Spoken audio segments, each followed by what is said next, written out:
a commencé en 2005 et j'ai des amis à moi qui m'ont parlé de Tesla que je connaissais même pas. Et ils ont aussi fait mention d'une possible connexion avec les extraterrestres. Ma mère connaissait mon intérêt pour le sujet UFO et elle m'a parlé de Jean Cazot, un journaliste ufologue qu'elle trouvait sérieux et coloré. Moi, entre-temps, j'ai lu une biographie écrite par Margaret Cheney sur Tesla. Et j'ai décidé à tout hasard de contacter Monsieur Cazot pour qu'il me dise s'il était au courant d'une connexion entre Tesla et les extraterrestres. Et il m'a aiguillé sur Arthur Matthews dès le premier message. C'est beaucoup plus tard, en écoutant une capsule télévisuelle sur Arthur Matthews et le Teslascope, lors de l'émission Dossier Enquête animée par Michel Dumont, que j'ai réalisé que le principal interviewé de cette histoire était Jean Cazot. Donc, je trouvais ça assez cocasse. Et j'ai d'ailleurs entretenu une petite correspondance avec ce dernier tout au long de mon enquête. Je voudrais ajouter que c'était déjà su que Tesla avait publié une nouvelle, c'était peut-être en 1899, en 1900, où est-ce qu'il croyait avoir réussi à contacter les extraterrestres qui avaient reçu, soi-disant, un signal d'outre-espace. Là. Mais c'est d'ailleurs pour ça que la communauté scientifique a commencé à le discréditer sévèrement. Mais étant donné que ce fait-là était connu dans toutes les biographies, quand je posais la question du lien entre Tesla et les extraterrestres, et que je suis tombée sur Matthews, ben c'est en fait comme ça que j'ai connu cette piste-là, la piste du récit d'Arthur Matthews. Voilà. Oui, Arthur Matthews, tout a commencé lorsqu'il a écrit The Wall of Light en 1971. Donc, c'était le récit finalement de la venue de Tesla au Québec. Il avait participé à un projet d'électrification sans fil près de Lac-Édouard, près de la seigneurie du Triton. C'était un lieu, un haut lieu, une pourvoirie fréquentée par des gens riches à l'époque. Et il y avait le Major Sanford qui avait une villégiature dans ce coin-là, au nord du Québec. Donc, c'est lui qui a fait transporter le matériel de New York, soi-disant, selon le récit. Il y avait un wagon et c'est ça. Donc, il y avait une douzaine de personnes impliquées dans le processus. Et il y a ce récit-là. Il y a aussi la biographie Mes inventions de Tesla qui venait dans cette publication.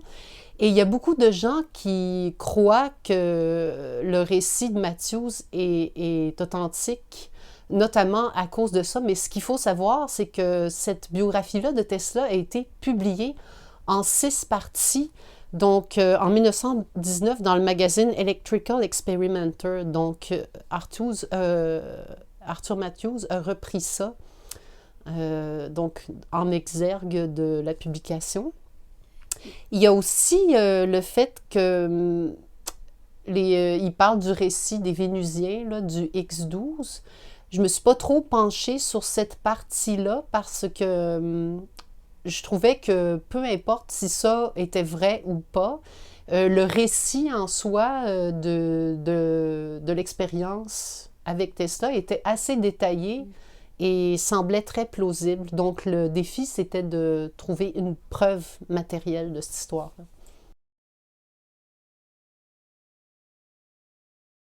C'était pour répondre aux éditions Garpan qui ont publié, qui ont traduit le récit de Matthews en français. Et puis, dans l'édition, l'éditeur déplorait un peu qu'il n'y ait pas eu d'enquête là-dessus, donc c'est un peu pour fermer ce dossier-là. Puis pour que les nouveaux chercheurs n'aient pas à reprendre des filières qu'on a déjà liquidées.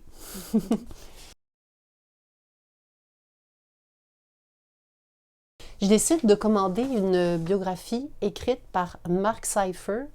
C'est un éminent historien scientifique plusieurs fois primé qui s'est intéressé à Tesla tout d'abord à cause du récit de Matthews, qui était quand même très intéressant. C'est une biographie de Tesla qui est très recommandée là, dans les universités.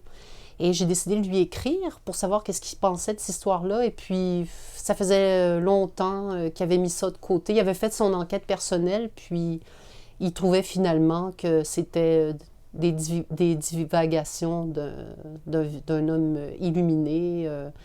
Il m'a parlé aussi, il m'a dit qu'il était ami avec Andrija Puaric, donc un scientifique polonais dont je vais reparler par la suite. C'est lui qui avait tout d'abord interviewé Arthur Matthews dans le magazine, un magazine scientifique pour amateurs d'électronique qui datait des années 70, donc le Pyramid Guide.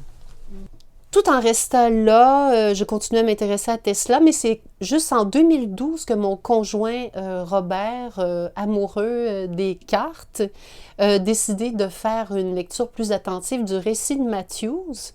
Et puis, on a décidé d'aller sur place à Lac-Édouard. Et on voulait comme essayer de trouver des nouvelles pistes. En allant à Lac-Édouard, on s'est rendu compte que les gens n'étaient pas du tout au courant de cette histoire-là. Il fallait se rendre dans les ZEC, là, la ZEC Janot, tout ça qui était près de la gare Sanford. Donc, on a arpenté des sentiers, on est resté pris en voiture. Finalement, on s'est dépris, on était plein de boue. On a rejoint la traque de chemin de fer, non loin, et aidé de nos cartes. Et puis, on a marché, et on est arrivé à la gare Sanford, ce qui était une victoire pour nous. Et là, il y avait des gens qui étaient dehors, assis près de campement. Et là, on leur a dit la raison de notre venue et ils n'en revenaient pas, parce que c'est des chasseurs, là, ils n'en revenaient pas. Mais il y avait un des gars qui était là, qui était le frère d'un collaborateur de Sylvain Gingras, l'historien de la seigneurie du Triton. Donc, puis quand on a parlé de Tesla, il a dit, le gars des Lumières, ben oui, il s'est caché pendant un an chez Sanford. Là, il nous a dit aussi où était la villégiature de Sanford, près du lac McKay-Smith. Puis là, on s'imaginait que c'était la prochaine destination. Donc, c'est ça, on était très enthousiastes à ce moment-là.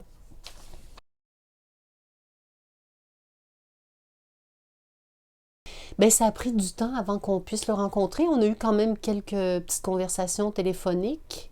Puis il nous a reçus chaleureusement dans sa demeure de Saint-Raymond-de-Portneuf. Et puis là, il a étalé tout ce qu'il avait en sa possession pour nous aider. Puis c'est ça, il nous a expliqué que le major Sanford finalement avait été gratifié de son grade à cause de services rendus à l'armée. Lui-même avait un père qui était l'éminent Samuel Sanford, professeur de musique à l'université Yale, qui ne percevait aucun honoraire parce qu'il était lui-même héritier de son père qui avait fait fortune dans le Adams Express Company, une compagnie ferroviaire. Et c'est ça, il nous a parlé aussi de sa jeunesse. Il était malheureux parce qu'il n'avait pas pensé demander au Sanford à l'époque cette histoire-là de Tesla, bien que ça a été mentionné dans son livre.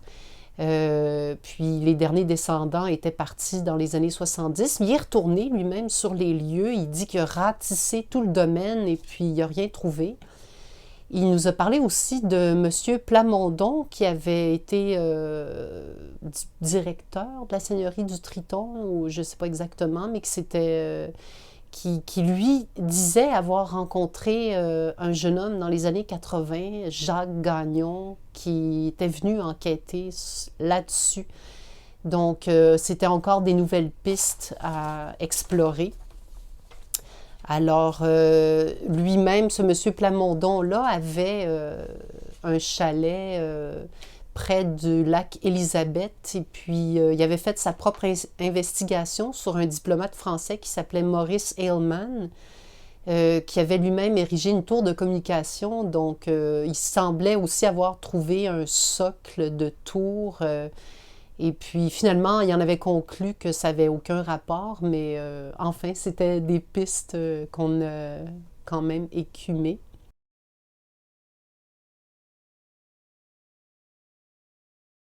Oui, Normand Lester a écrit un roman, Le Polar Verglas, avec Corinne Devailly, qui elle-même, je l'ai appris de lui, son père avait connu personnellement Arthur Matthews et puis avait essayé de le faire parler à ce sujet-là, mais encore une fois, Matthews était rendu très âgé et il semblait très seulement épris de religion. Enfin, c'était pas concluant du tout pour son père à elle. Mais le polar Verglas nous en apprenait beaucoup. Là. Ça parlait des travaux du DARPA qui ont mis sur pied notamment le projet HARP, soi-disant basé sur des recherches de Tesla.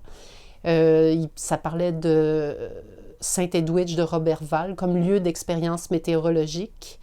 Et puis de Seipel Station en Antarctique, c'est le conjugué magnétique finalement pour envoyer des ondes extremely low frequency.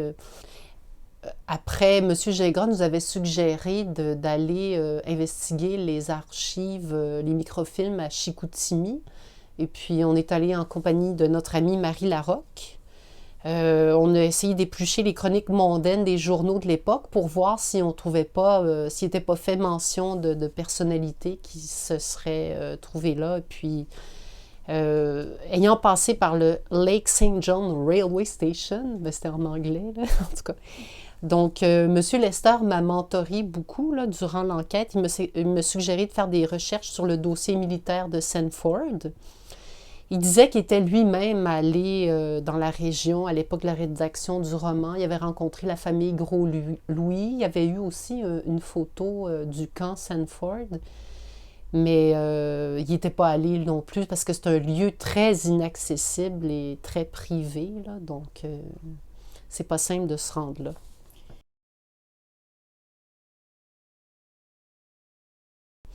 Oui, le département de la Défense à Ottawa n'avait rien. J'ai ensuite contacté le War Department de Washington, qui, eux, m'ont redirigé vers le Pentagone.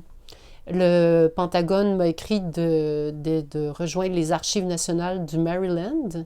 Et puis, moi, le but, c'était d'avoir de l'information sur le financement de l'expérience. Et puis, bon, on a attendu des mois, puis on a reçu quand même une lettre nous disant qu'il n'y avait pas d'informations là-dessus. Monsieur Gingras nous a donné finalement le numéro de Monsieur Plamondon. Et puis lui, c'est ça, il nous a parlé de Jacques Gagnon, tout ça.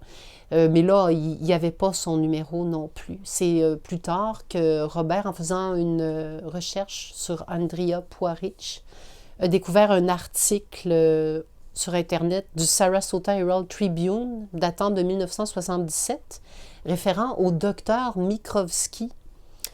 C'est le docteur Mikrovski de l'organisation PACE qui nous a finalement mis en contact, nous a donné le numéro de Jacques Gagnon, qui était lui-même membre de PACE. Donc, lui, Jacques Gagnon, il tenait aussi là, pour un fait qui ne découlait encore une fois que du récit de Matthews. Donc, on était bien déçus parce que c'est pas lui qui allait nous fournir une preuve plus intime, plus concluante.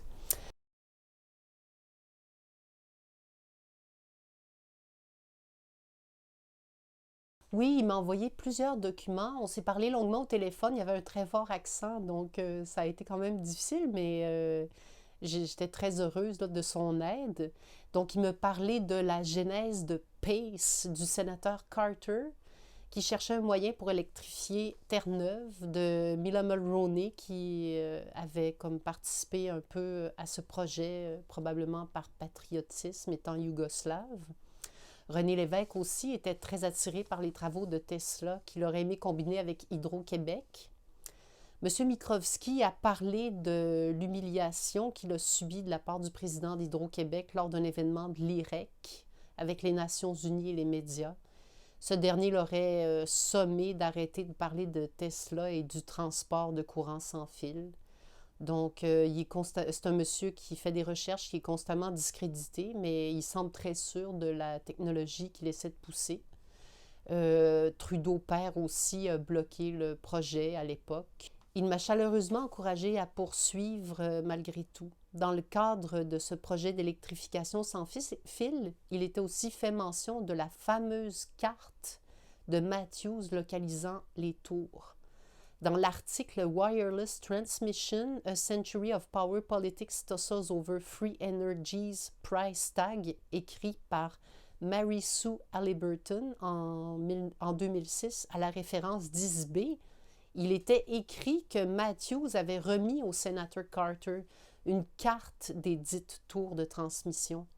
Nous avons contacté les archives appropriées et on nous a envoyé une lettre dont il manquait la carte. Nous leur avons demandé à ce propos. Ils ont simplement répondu qu'ils ne l'avaient pas. Et Dr Mikrowski m'a aussi parlé de Andrija Puharich, donc étonnant personnage à la clé de cette histoire-là aussi. Ce dernier était le médecin des 5 chefs du Pentagone, le Joint Chiefs of Staff. Il avait du temps à revendre en tant qu'inventeur physicien, là, soi-disant, il s'ennuyait dans sa job bien payée. Donc, il croit que Puharich s'est peut-être servi de Matthews pour mousser Tesla et faire ses propres travaux sur la résonance magnétique. Donc, c'est un personnage qui a fortement contribué aux recherches psychotroniques dans le cadre de l'armée et de la CIA. On peut voir quelques vidéos de lui sur YouTube, dont certains parlent où est-ce qu'il parle de Tesla. Et c'est notamment lui qui a fait connaître, je ne sais pas si vous vous rappelez, vous êtes peut-être trop jeune, Yuri Geller, le gars qui faisait se tordre les cuillères. Donc, M. Mikrowski aussi a confronté Arthur Matthews en personne, car il avait découvert que la soi-disant lettre de Tesla à Matthews était une réplique exacte d'une lettre de Tesla publié dans le Liberty Magazine des années 20 et que le nom Raymond avait été changé pour Matthews. Matthews a rougi, mais Mikrowski n'a pas insisté. Il va sans dire qu'il doute fort de cette histoire. Il a tout de même envoyé un de ses étudiants faire des recherches au Club Triton pour trouver des câbles recouverts de tissu. Ça fait à peu près une dizaine d'années, donc il n'y a pas de preuves non plus. Il dit aussi que Matthews était un adepte du channeling avec Margaret Storm, qui a écrit un autre livre mythique dans cette histoire, Return of the Dove, dont le site Venus Tesla Connection fait beaucoup référence. Ce livre comporte, c'est vraiment, on dirait que ça parle beaucoup de théosophie. Ça parle d'une autre émule de Tesla, Otis T. Carr, qui aurait fait des plans aussi pour des soucoupes volantes. Oui, mon amie Marie Larocque a rejoint Richard Glenn, qui lui l'a mis sur la piste de Hervé Lapointe, un électricien, avec qui on a parlé au téléphone. Il nous a parlé longuement, il était très gentil. Il avait travaillé avec Arthur Matthews. En fait, ce qui était étonnant de son témoignage, c'est que lui aussi croyait totalement dans cette histoire-là parce que Matthews était quand même assez impressionnant là, dans ses inventions. Là. Donc, à part de ça, ça a été très difficile parce qu'il y avait plusieurs familles Sanford connues. Donc, les descendants Sanford, c'est une souche qui était dans le Connecticut. Donc, on a fini par trouver les 2 dernières descendances qui étaient déjà très âgées. On a envoyé une lettre, mais c'était comme une bouteille à la mer au Texas. La lettre nous est revenue quelques mois plus tard. Il y a aussi la nièce de Ruth Matthews qui était décédée au moment où on faisait notre enquête. Ruth, la fille de Arthur Matthews. Et puis, j'ai communiqué avec sa nièce par écrit, et puis elle avait aucune archive en sa possession de son grand-père, et elle aussi me référait au récit de Matthews comme étant l'ultime preuve.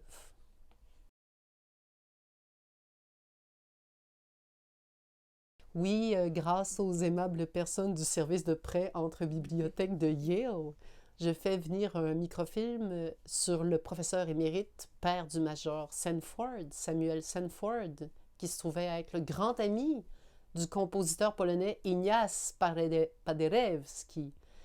Je me rappelais avoir lu dans l'une des biographies de Tesla que Paderewski était un invité régulier des Johnson, les amis les plus intimes de Tesla.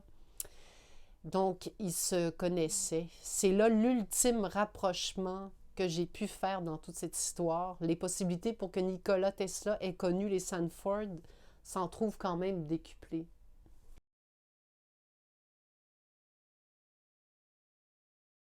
Oui, ça aussi, ça semblait être une nouvelle piste. Il s'agissait d'un journal retrouvé, celui du docteur B.S. Jones, l'histoire d'une société secrète, soi-disant gnostique, de 169 membres, faisant partie de la haute société de l'époque, et dont aurait fait partie le major Sanford. Où il y a aussi dans l'équipage, il y avait une dame dont les enfants auraient fait des petits travaux, des petits contrats pour Tesla. Encore une fois, l'auteur s'est montré évasif lorsque rejoint sur Internet. Il a mentionné avoir fouillé dans les archives des journaux de l'époque, que nous avions aussi ratissé, mais en fin de compte, ça remontait sans doute à l'histoire du Pyramid Guide, auquel avait participé Poirich, selon les liens qu'il faisait.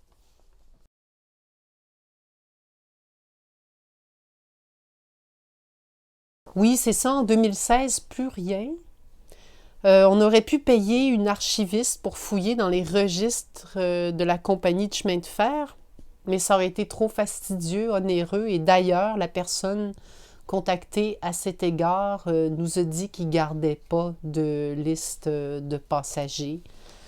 Donc, c'est ça. J'ai été contactée dernièrement par un nouveau chercheur qui semble avoir recueilli de nouveaux indices en rapport avec les gens de la seigneurie, donc c'est à suivre. Mais personnellement, je continue de croire que cette histoire-là est vraie, du moins l'expérience d'électrification sans fil avec le concours de Tesla dans la seigneurie du Triton. C'est une histoire qui est quand même détaillée, qui est plausible, qui implique quand même plusieurs personnes. Bon, ça fait très longtemps que c'est arrivé, on n'aura peut-être jamais de preuves matérielles de ça, mais c'était quand même très amusant de faire cette enquête. Merci Fleur. C'est moi qui vous remercie.